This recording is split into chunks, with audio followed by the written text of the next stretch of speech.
Hello and welcome to another video on the JJ Think Tank. This one will definitely be shorter than the other ones so far that I've posted, and it concerns Nietzsche, yes, the famous philosopher Friedrich Nietzsche, and how you must abandon your Nietzschean phase after perhaps being engrossed by him. Yes. So many years ago, in 2016 roughly, I started reading all of the works of Friedrich Nietzsche, and I must say that I was hooked. I was engrossed in his books, and his thinking shocked me, and in a good way. It shocked me in a good way and inspired me in many ways, yes. His style of writing, even in the translated English, was absolutely amazing. In his books we can find many interesting ideas. Nietzsche covers various subjects: history, morality, philosophy, the nature of reality, logic. He discusses various ethnicities and what they brought to the world. He discusses law as well, to a degree. He was a philosopher after all, so yes, he discussed many broad subjects, because philosophy really encompasses a lot of subjects, yes. And after reading him for a while, I felt stronger mentally, and I felt inspired to take action, yes. But then, as I grew older, I noticed that this new mentality of mine was, in essence, grounded on an elevated sense of pride. And I think this pride partly, yes, stemmed from my readings of Nietzsche and what he gave me. As we all know, though, the famous Bible verse, and pride goeth before the fall, yes. So now I would like to read you some segments from my article that I wrote. And as I said, just for his use of language is Nietzsche worth reading, even in English. Not to mention all the ideas and thoughts found therein. So even if now I'm a bit more critical towards Nietzsche and what he ultimately means, what his thinking means for us, I would still recommend his work for any young man. But to reiterate, fully accepting the Nietzschean philosophy, it leads to a blinding sense of personal pride. Yes. So now let's talk about Nietzsche himself as a man, as an individual, yes, as a person. So really we cannot help to look upon Nietzsche as a tragic figure. But through this tragedy of his tragic life, he uncovered many beautiful and controversial thoughts and ideas about our culture, philosophy, and the era of modernity. I think the main idea that always, to this day, sticks to my mind is his distinction between Apollo and Dionysus. So we have these phases in history where everything is Apollonian, so there's much more order.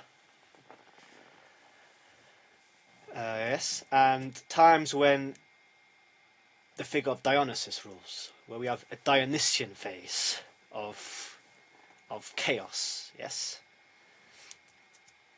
And this period usually is associated with a rise in culture, actually, whereas Apollo and an Apollonian phase is linked more to an advanced stage of civilization where everything is ordered, rational, controlled, calculated, yes.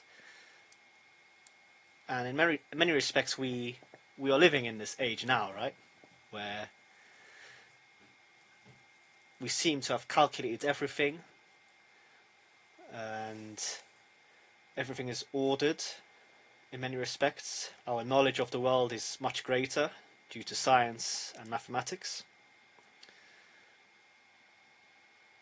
And yes, this Apollonian phase is now current, but will it last? Who knows? Yes.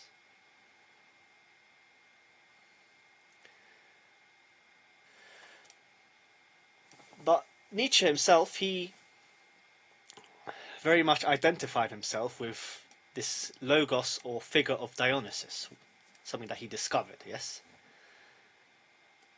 And this principle, it affirms life at all times. It doesn't neglect life, yes? And through this attitude, it overcomes all sense of morality and limitation. So I remember when Nietzsche elaborated on this, he mentioned some figures who matched this ideal. And of course Napoleon was such a man in many ways, yes?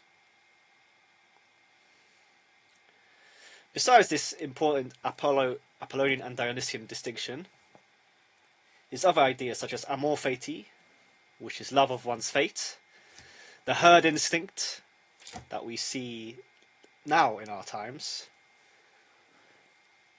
and also his discussion of art as tragedy. So I really enjoyed his works. The Birth of Tragedy Through Music, I think that's what it's called. Later on, Nietzsche actually thought of this book to be quite poor, and he rejected most of his ideas found within the book. But I thought it was a brilliant exposition of what art really is.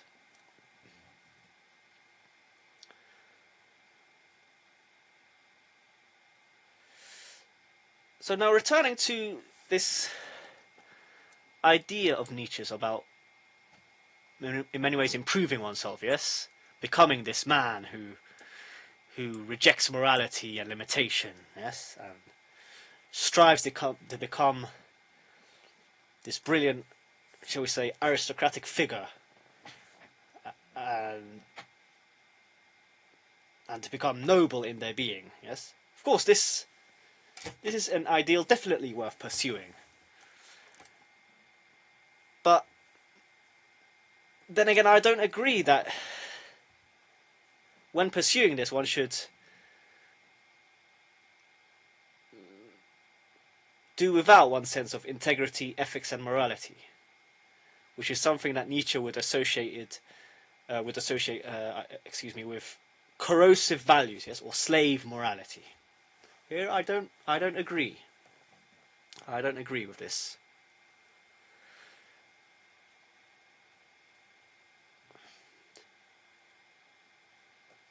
So, for this reason, this is why, really, all things considered, yes, at the end of the day, it's impossible to get rid of Christianity and the Christian ethic and what Jesus taught. In my life, as I grow older and older, I realise that Jesus is the only figure worth following. He is the man. He is the God-man. He is both man and God. And he humbles all and shows everyone the way. Not with respect, of course. Not Nietzsche, yes?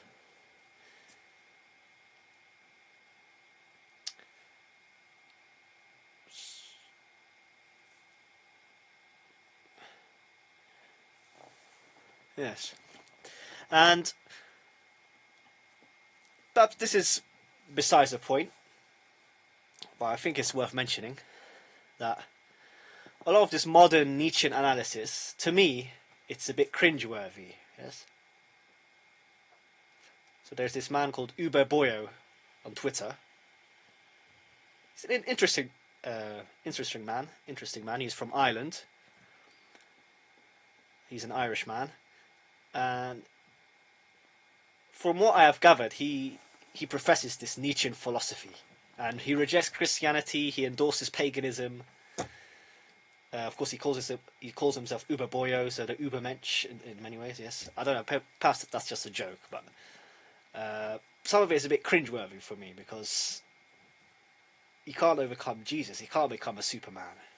This is, by its very nature, it's satanic. I think satanic ethos.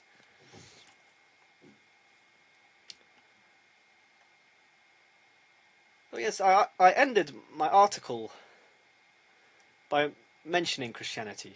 So I wrote, let's not disregard the importance of Christianity, as otherwise everything slowly crumbles. Jesus Christ, after all, is the figure most difficult to imitate. He's both fully man and fully God, the ideal, the truth, the way and the life. Without Christ we are nothing.